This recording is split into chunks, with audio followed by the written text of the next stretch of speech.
If you had asked me 5 years ago what my future looked like, I would have told you it was all mapped out. I was 28, freshly promoted, and finally on the verge of landing my dream job at one of the most prestigious marketing firms in Chicago. Kind of job people move across the country for. Kind of job I had sacrificed weekends, relationships, and even my mental health to prepare for. And then there was Liam. Liam wasn't just some guy I dated. He was my anchor, the one who brought me back down to earth when I was spiraling in deadlines, late-night strategy meetings, and caffeine-fueled presentations. He had this calm energy, the kind that makes you feel like no matter how loud the world gets, there's a quiet place just for you. He was a freelance photographer, passionate about art, and annoyingly optimistic, the kind of person who genuinely believed love could conquer all. We met at a coffee shop, cliché as it sounds. I was reviewing presentation slides for an investor pitch, and he sat across from me because there were no other seats. He made some snarky comment about my intense laptop glare, and instead of brushing him off like I normally would, I smiled. Something about him disarmed me. 3 years passed in what felt like 3 months. We moved in together, adopted a scruffy rescue dog named Milo, and even started talking about buying a house in the suburbs.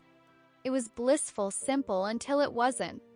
My big break came unexpectedly.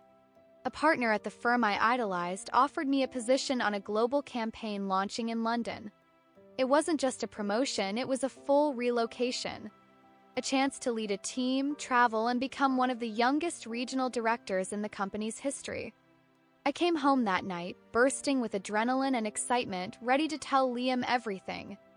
I half expected him to pick me up and spin me around like he did when I told him I got the interview. Instead, he went quiet. "You'd moved to London?" he asked slowly, his voice cautious. "Well, yeah. I mean, for a while. Maybe a few years. It's an incredible opportunity, Liam. I didn't think I'd get it so soon." He didn't say anything for a long time.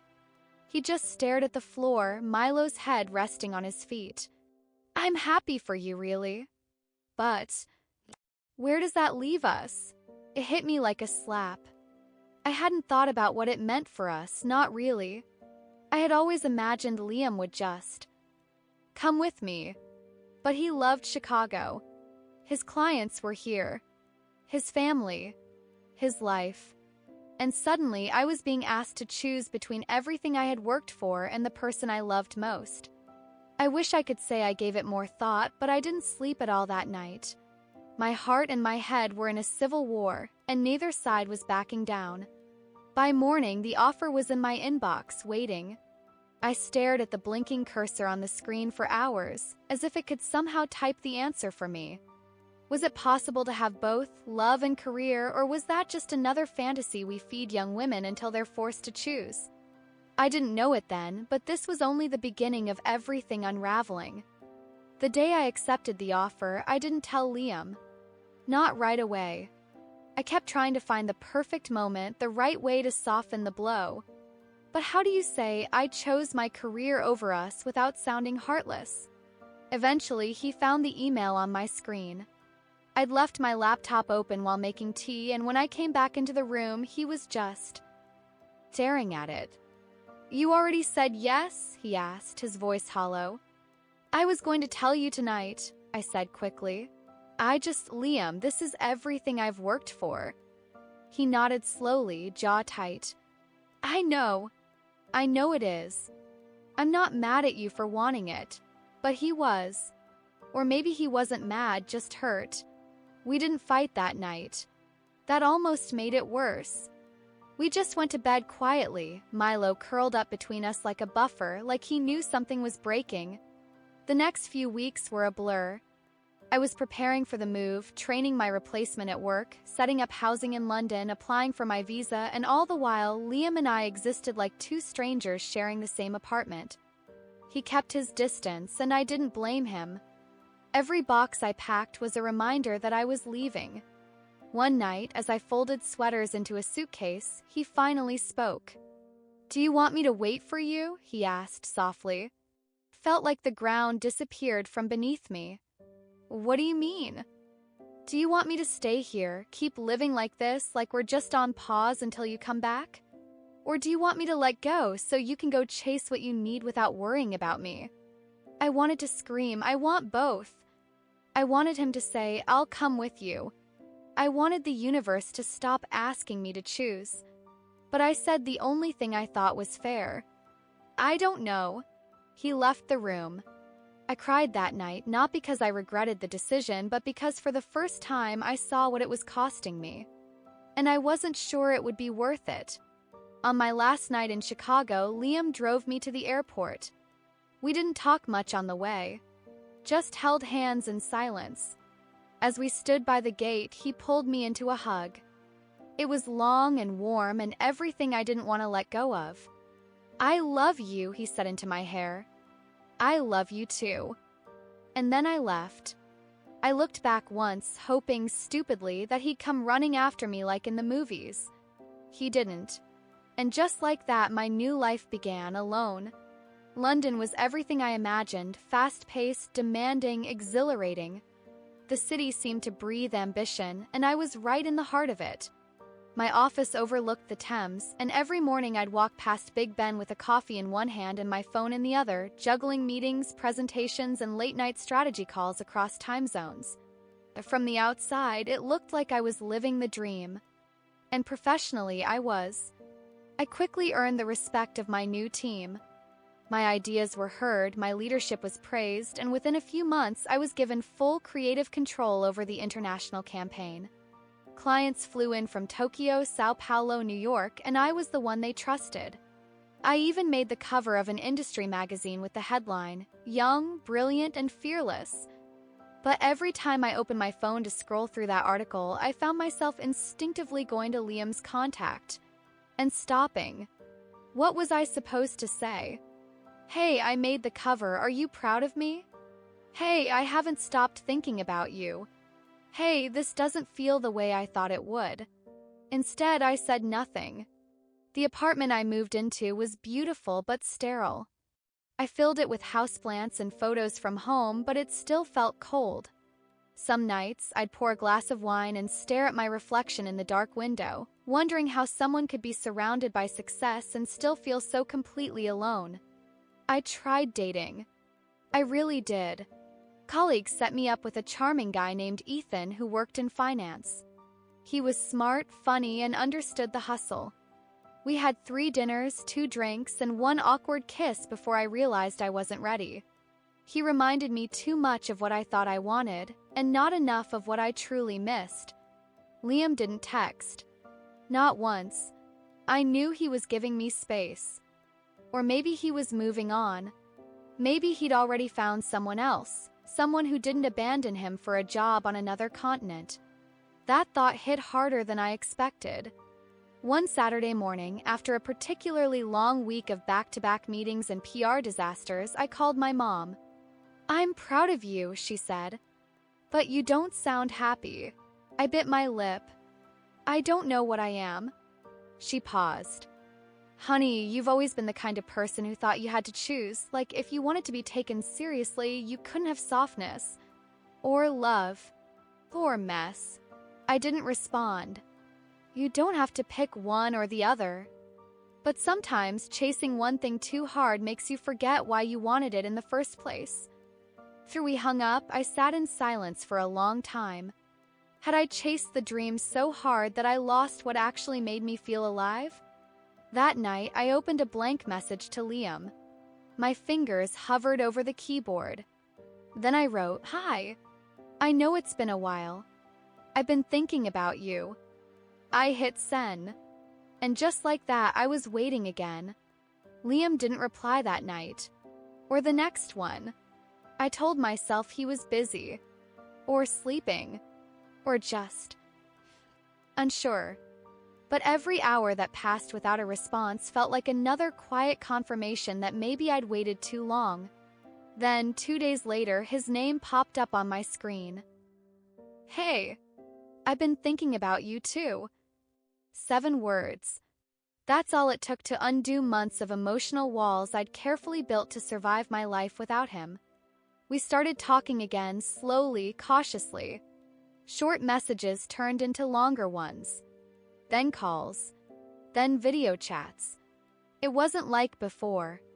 There was a distance in his voice, a quiet caution I didn't recognize. He'd grown. Changed. So had I. He told me he was doing well. Business had picked up. He had a new photo series featured in a local gallery.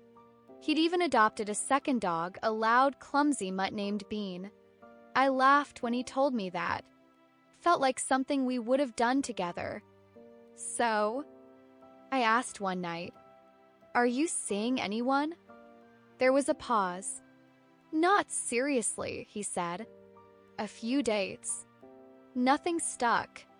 It was honest. I appreciated that. And then he asked, "What about you?" I shook my head. "Same." I tried. But it wasn't me," he said gently. My heart skipped. "No," I whispered. "It wasn't." That night, we stayed on the call for hours. We didn't talk about the past, not really. We just existed in the same space again, sharing stories about bad food, chaotic coworkers, and awkward silences. Felt like coming home to a place I thought had burned down. But reality was still there, waiting. We lived in different worlds now, different time zones, different routines, different versions of ourselves. And the truth we hadn't said out loud still lingered. He didn't follow me then. Would he now? And could I ever come back? A month later, I got an email from HQ. My contract in London was ending in 6 months. They offered me another promotion, this time in Tokyo. It was more money, more prestige, more everything. Kind of offer you say yes to immediately. But I didn't. Instead, I closed my laptop, grabbed my phone, and called Liam. "I got offered Tokyo," I said. "Wow," he said. "That's incredible." Silence. And I don't know if I want it," I admitted. Another pause. Then his voice softened. "I think that's the first time I've ever heard you say you weren't sure." I laughed, but it caught in my throat. "I'm tired, Liam. I'm tired of pretending that all this means something when I don't have anyone to share it with." His voice cracked a little. "You could come home." Those 4 words hung in the air like a lifeline. But going home meant more than just geography. It meant facing what I'd left behind and deciding whether what we had could still be real. I didn't answer right away. But the next morning I booked a flight. Not to move. Not yet. Just to visit. To see what was left, and if maybe, just maybe, it was still enough. Landing in Chicago felt surreal. It had only been a year, but everything felt different. Or maybe I was the one who had changed. Liam was waiting for me at the airport. He stood just outside the arrivals gate, holding a coffee in one hand and looking almost exactly the same soft eyes, same crooked smile. But when we hugged, I noticed it, a hesitation. Not rejection, not discomfort. Just the weight of everything unsaid between us. "This feels weird," I admitted as we got into his car. He smiled. "Yeah, but good weird, I think." The drive back was quiet but not awkward. We didn't rush to fill the silence. Instead, we watched the city blur by, both of us letting it sink in. I was here again. Not through a screen, not on a call. Physically here. His apartment had changed. He'd moved into a new place, smaller, brighter, more him. Art everywhere. Bean, the new dog, barked nonstop when I walked in, then proceeded to sit on my foot like I'd always been part of the household.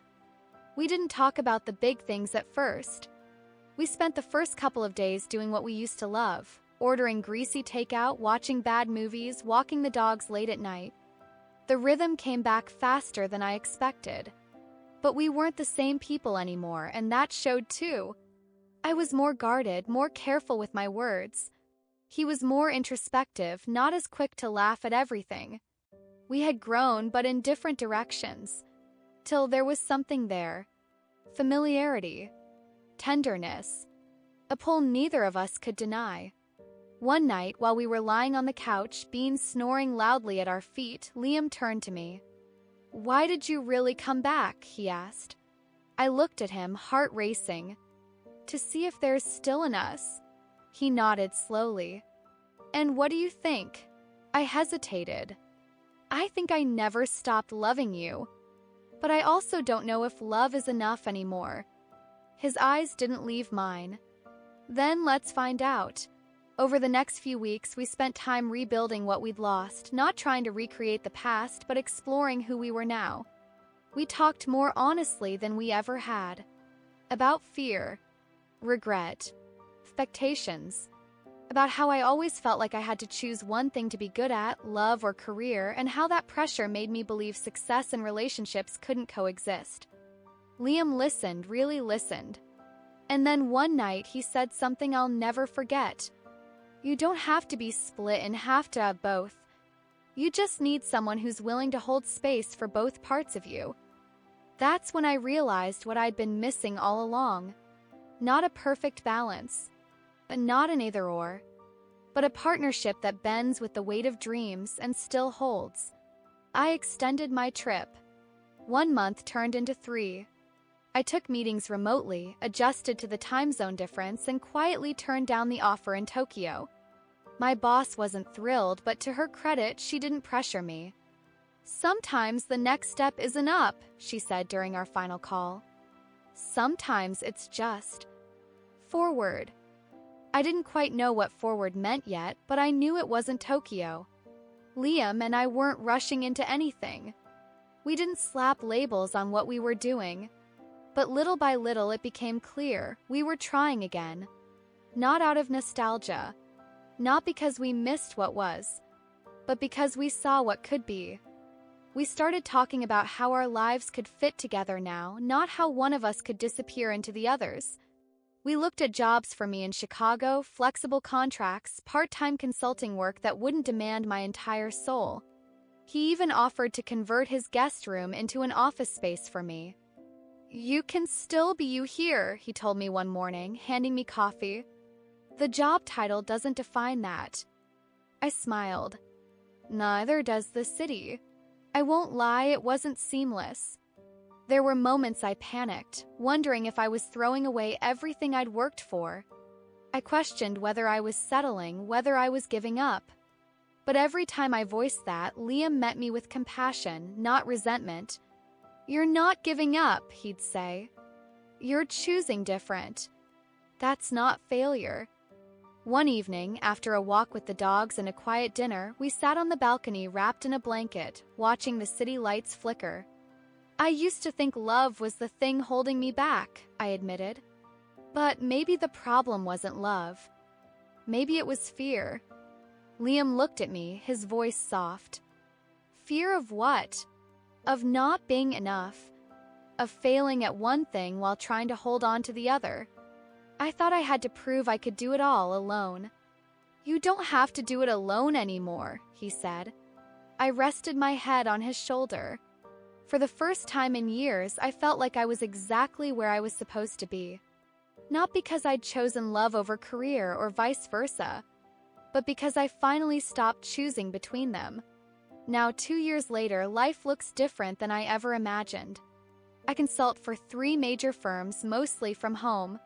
I still travel occasionally, not for status, but for purpose. And Liam? He just opened his own gallery, and I was there for the ribbon cutting. I even wrote the press release. We still have hard days. There are still choices to make. But we make them together. And the truth? You can have both. Not because it's easy. Not because you'll always get it right. But because love, real love, doesn't compete with your dreams. Finds a way to grow beside them.